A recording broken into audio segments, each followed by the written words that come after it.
туман-то у нас рассеялся с самого утра. Бегу в магазин, уже подъезжаю.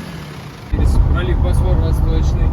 Добро пожаловать в Порто-Франко. Находимся на Новосельцевской батарее. 13-го его нет, фортов вообще 12. Получается 8 орудийных двориков. Еще интересный факт про эту батарею, что опасения по нападениям, но в тот момент Япония оказалась союзником. Вот это пристрелочное орудие. Било по противнику прямой наводкой, и вообще противник пользовался туманом. В событиях хасанские бои, которые были здесь, завязался конфликт с Японией. Стороны как раз, где вы живете, со морозы за 35 градусов. И ближе не могли из-за того, что это специально. Здесь киот с иконой. А прямой сквозняк, вот он называется, потому что если снаряд прилетает сюда во двор, включайте фонарики аккуратно тут. Да. Очень грамотно спроектировано. Нет здесь ударные механизмы, здесь удар громко было, да. Максимально в рельеф должна была быть, там находится...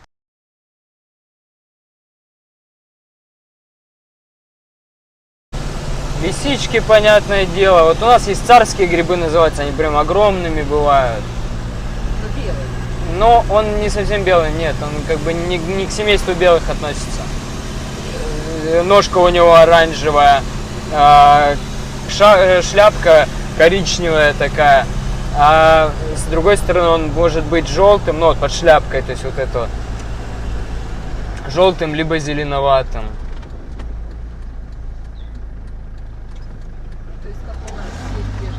Ну да, ну и понятное дело, сыроежки и тому подобное. Такие небольшие. У нас только вот опять, там, груздей вот это. У нас сухой только груз, мокрых практически нету. Ну, есть вообще, но немного. Редко собираются. Тут у нас Курская крепость.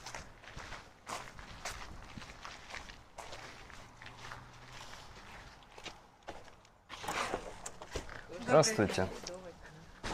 Ну, есть часть фортов, которая не закрыта забором, так сказать. Вот, если мы сейчас решимся, то мы поедем на 9-й. Да? Он, например, полностью доступен. В него можно и спуститься в подземелья. Его не перекрыли еще, не заварили, не закрыли. К счастью, он доступен.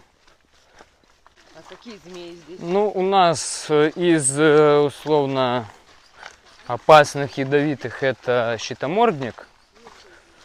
Его вы по такому песочно-коричневому окрасу узнаете. Стреловидная голова и по спине, по шее, по спине, по голове идет узор темный. Он ядовит, укусить его, конечно, приносит очень неприятные ощущения. Высокая температура, опухлость этих конечностей, которые укус был произведен. Это на русском точно нет. Но вот вообще в эту зиму у нас в пригороде Владивостока фиксировали приход тигра. Вот гриб, кстати. Да, ну, после таких дождей пошли грибы.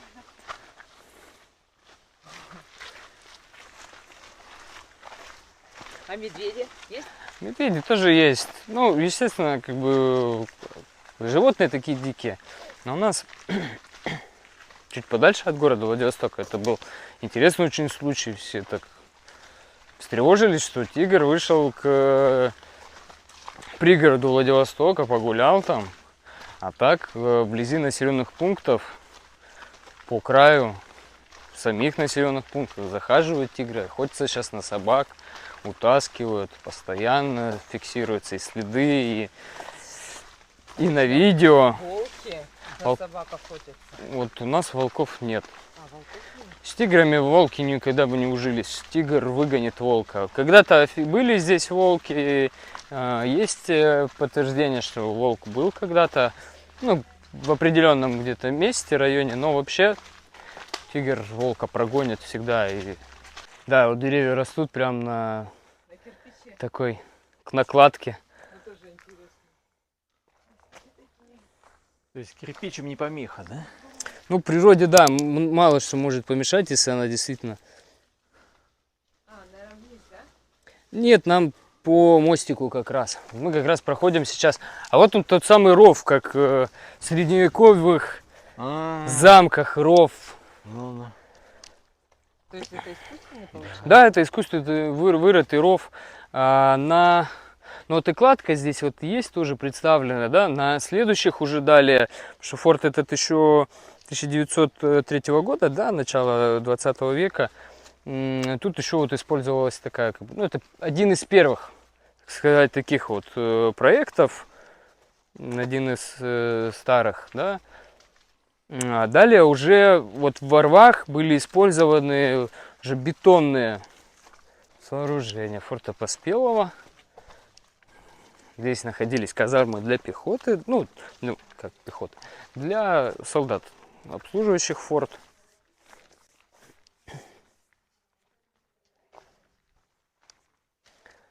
Как раз здесь на Если честно, улице смотрят, то есть пройти по вот этой узкой дорожке было сложно для неприятеля. В случае, если он пытался это сделать, должны были солдаты вести огонь винтовочный и подавлять наступление противника.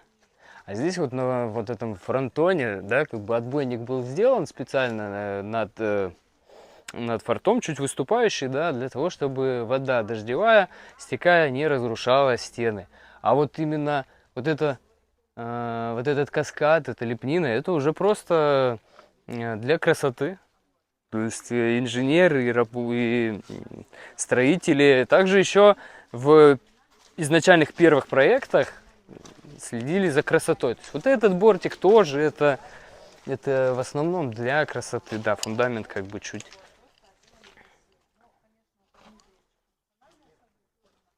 Сегодня очень много групп, мы прям сейчас так тут, там, да, еще и воскресенье, ну да. Вот мы, получается. Да, вот они бойницы. С той стороны попасть противнику очень сложно, а здесь есть куда разгуляться, то есть высовывается винтовка, ведется огонь. А форма такова, что солдату не обязательно даже находиться прямо перед, то есть он может винтовку высунуть, стоять вот так, стрелять, то есть для него это удобно. Здесь вообще личный состав находился, это казарменное помещение, вот впереди вот там у нас.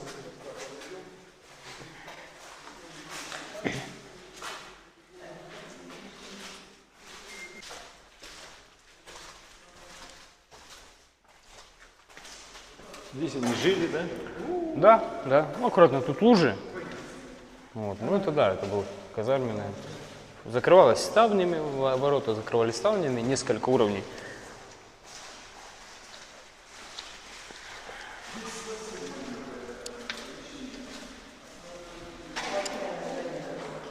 А мы в Керчи были вот такие подобные, да, помнишь? да. Крепость Керчи. У них, видимо, под одно лекало все строилось раньше. Ну, опыт передавался, то есть инженеры работали. Здесь вот у каждого форта большого, крупного был свой инженер. То есть были главные инженеры, ну это водоотведение. Были, конечно, главные инженеры, был и тот же Шошин, который перестраивал форты уже после русско-японской войны. Крупный, да? Вот интересно, как у них бытовуха была, да? Вот комната вроде, да, где там Это, туалет, да, где такой. они мылись, да? Это пороховые погреба, здесь находились заряды. То есть, опять же, вот сквозняк. Вот самый. И вот вы видите, да, вот этот, элементы красоты. Ну, кстати, вот кладка, камень местный, который вот добывался здесь на русском каменоломнях, вот он был использован здесь. Вот еще вот такая штучка. Это водосток. Он, конечно, очень интересно сделан. С другой стороны, это лестница. Его в 2000, если не соврать, вроде только в 2019 году нашли, откопали. То есть, когда после дождей вымыла часть лестницы и определили, что вот действительно тут что-то есть. То есть тут есть вещи еще, может быть, которые можно, да, еще еще в дальнейшем найти и увидеть.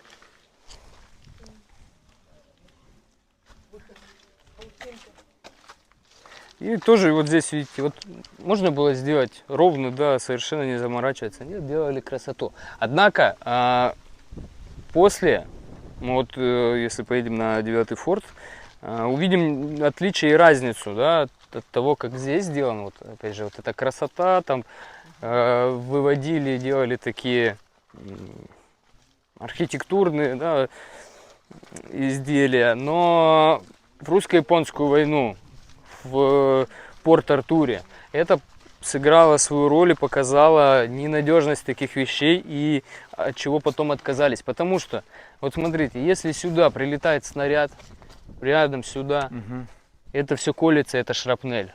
То есть это же сделано там, ну, штукатурки, бетона, это колется. Вот эти вот фронтоны, то есть, да, которые есть, да, попадает снаряд также в кромку, все это разлетается, падает вниз. Это как бы опыт, который во время осады Порт-Артура был применен в дальнейшем на следующих уже проекте фортов, на переработке. Ну, это гараж для выкатных орудий, так сказать. Орудий. Да.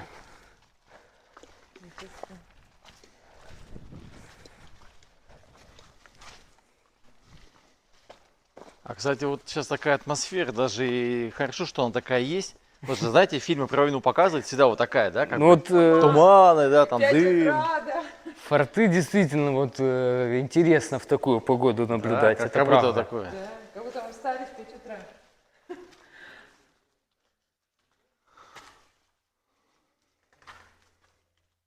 На каких коленах? Это что, дерево, да? Ну, вообще были Это еще деревянные. ядрами Да. пуляло, да? Да. Вот там как раз поджигался порох, пороховой заряд, который там поджигался, и ядро выплевывало данное орудие, выстреливало из ствола.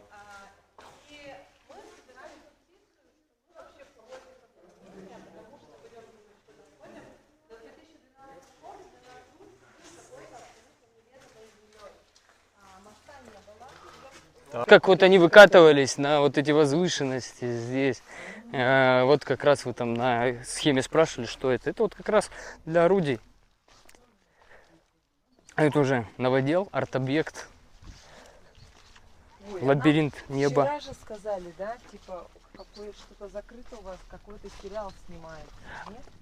Таксист нам сказал. это на Тибизе.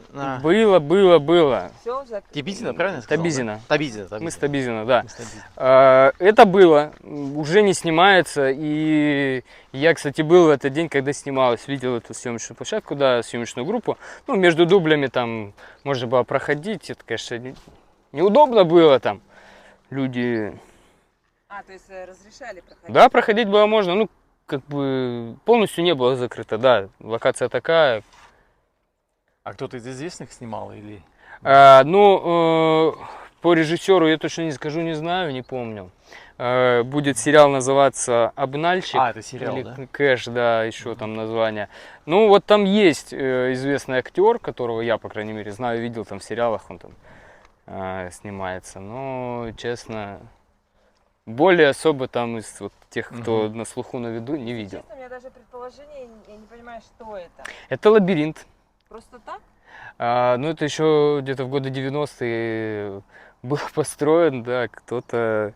Просто Из-за- как-то заняться нечем было, камушки Ну, складывать. мне кажется, тут идея есть определенная, оккультная какая-то своя, да. Ну То да, я есть, тоже хотел сказать, что-то может с чем-то с оккультом но связано. оно вообще вот здесь настроено на хороший лад, что ну, вот пройдешь лабиринт, да, то есть там загадаешь желание, оставишь что-то, и в как таком бы, смысле. да, оно исполнится в хорошем смысле. Этот лабиринт сделан.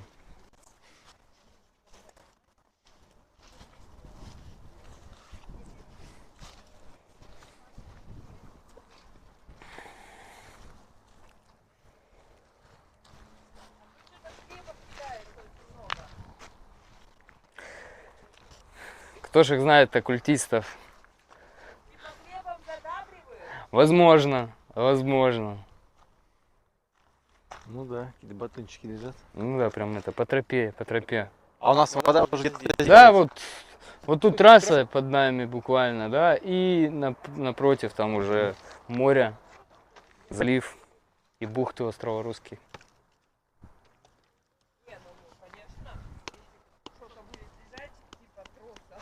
Вы что, решили все обойти, что ли? Не будем? Вы решили все обойти? Я хотела посмотреть систему, я не поняла систему. Она вот так вот зигзаг идет, вот как, ну, 360 градусов делает круг. И везде хлеб раскидан. Любим на море, особенно отдыхая, в чай его разрежешь, покрошишь, отправишь кипятиться в чай. Цветочки завариваем. Нет, а здесь вот ягоды. Вот эти. Ну да, мы ягоды в основном завариваем. Прям что-то. Такая красота.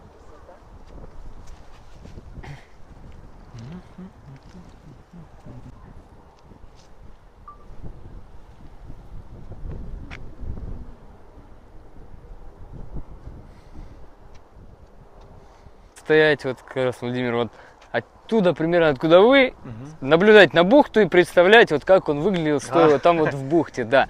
Ну, Они ж корабли, разные. парящие в небе, получается. Сейчас. Да, это разные, но Ну это да, в эффект основном... такой, что если тумана бы не было, да? Да, да. Можно было да. подумать, Они, что он как будто плывет там. они да? стояли, да, как в бухте, то есть вот выглядели. Ну, Короче, как будто мы видим корабли. да. Ну, как-то такое, как будто на воде. Ну, это, естественно, уже новое, то есть, чтобы люди сюда не провалились, чтобы люди ничего туда не уронили и сами не повредились, да. Это сделано уже новое. Но суть тут как бы передана правильно. Там действительно была натянута сетка, то есть это прикрывалось, чтобы дождем сильно не заливало, там снегом не засыпало. Вот, когда нужно было, открывалось. Это и свет, и вентиляция.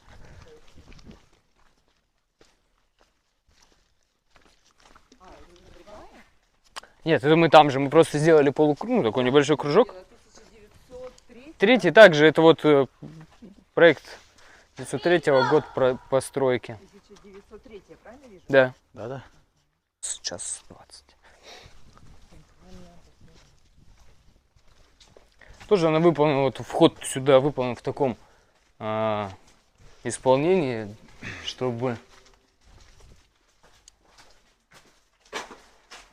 максимально защитить личный состав от повреждений. Домика можно дойти или Да, мы прям идем вниз. Аккуратно, будет скользко. А не, ну как включается?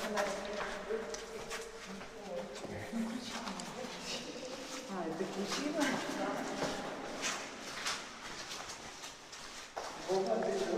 Здесь.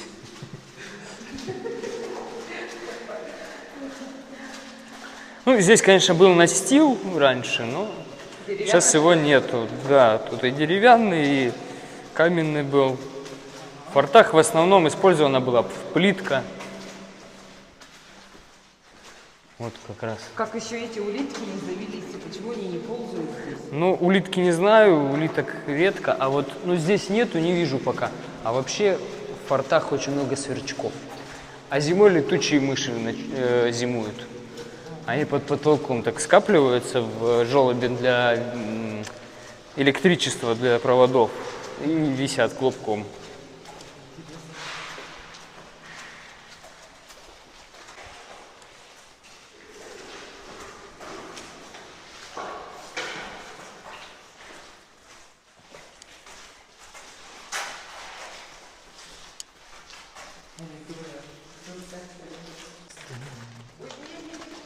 Просто не потеряем, не переживайте, не забудем. Да, выходил и на ту, и на другую. Вот мы сейчас в нижней паттерне вышли. И интересный момент. Вот опять же, да, здесь бойницы, вот как раз ров, который мы видели, который вход. Вот одна его часть и другая отсюда же будет выходить. Ну, вот сюда пройдемте, сейчас покажу. Вот бойницы, все это идет полукруга, круглая такая.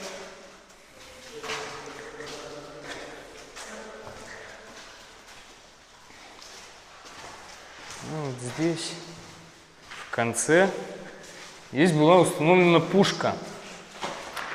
Пушка с картечью. Ее спилили полностью, что с той стороны, что с этой. Вот.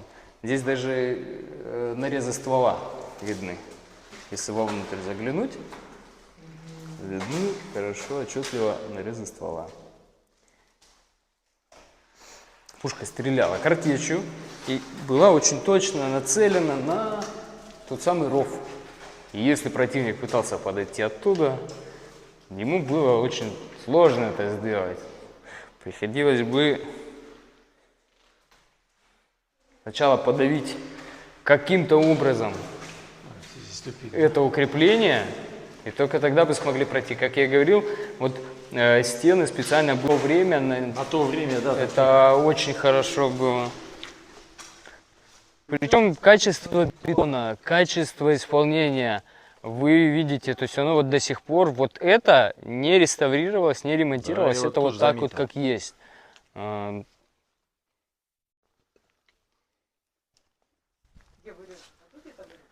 Вот пушка слева, вот, да, да. и вот пушка прям вот здесь. А, это тоже вырезано.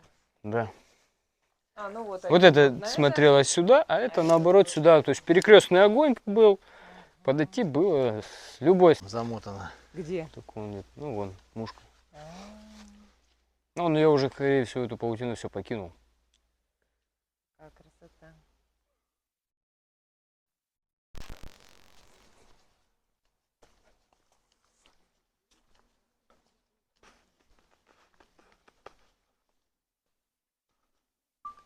Как в тире. Это уже А оккультно. это просто пирамидки, развлекаются люди, загадывают желания. Там на мысе Вятлина у нас каменный пляж каменистый, там прям пляж этих изваяний. Люди приезжают, делают, желания загадывают, оставляют.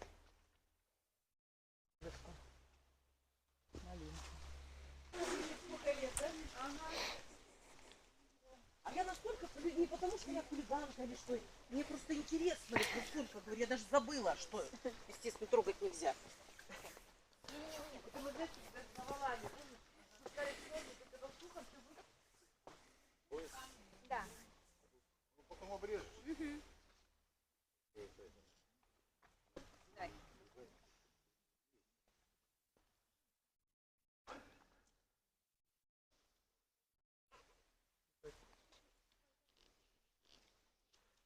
Набирается папоротник, вымачивается, засаливается. Вот как... Да, да. И даже в магазине вы можете приехать, упаковку вакуумированный, взять папоротник, попробовать. Он там со специями у нас делается, например. Вот тут самый водосток. Лесенка. А, мы И там с той стояли, да? стороны, да? Мы вон там. Все понятно, это лестница.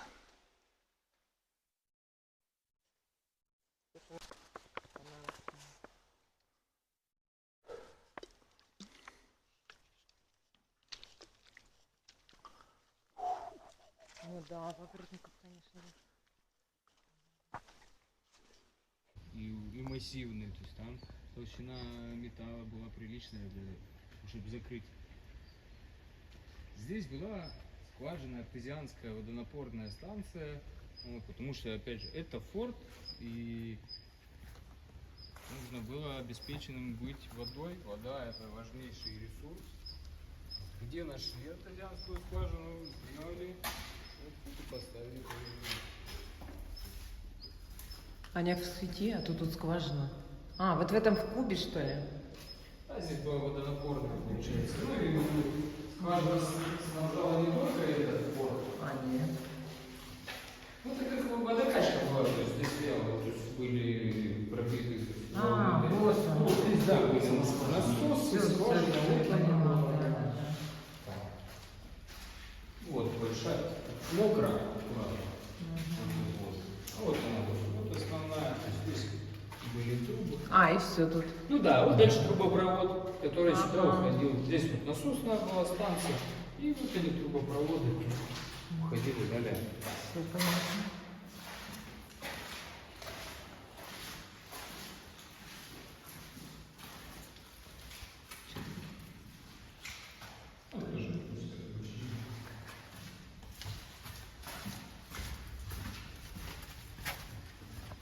Смотри, быстренько. Вот ну, это стрелковый капонир только для того, чтобы неприятеля отсюда отстреливать. А внутри здесь интересно. Здесь уже, конечно, подстроилось все это дело. Ну, вот тут, в принципе, ну да, вот фотографии в таком виде. Здесь фотографии инженеров крепости, которые трудились над тем, чтобы крепость была максимально удобной А, и боеспособной. А это, да, фотографии вот. что ж они ее не заламинировали так? Просто Ну да. А4. Это фотография Ничего себе. инженеров. Первый главный инженер крепости посередине семьи. А, общая даже. Да, и общая фотография. Как я говорил, у каждого большого укрепления, у каждого порта был свой инженер, который представлял проект, и этот проект, получается, он воплощал в жизнь. Переходили на сторону красных, на сторону большевиков, хотя были офицерами Белой армии русской царской. Но такие люди были нужны и с таким большим опытом их принимали.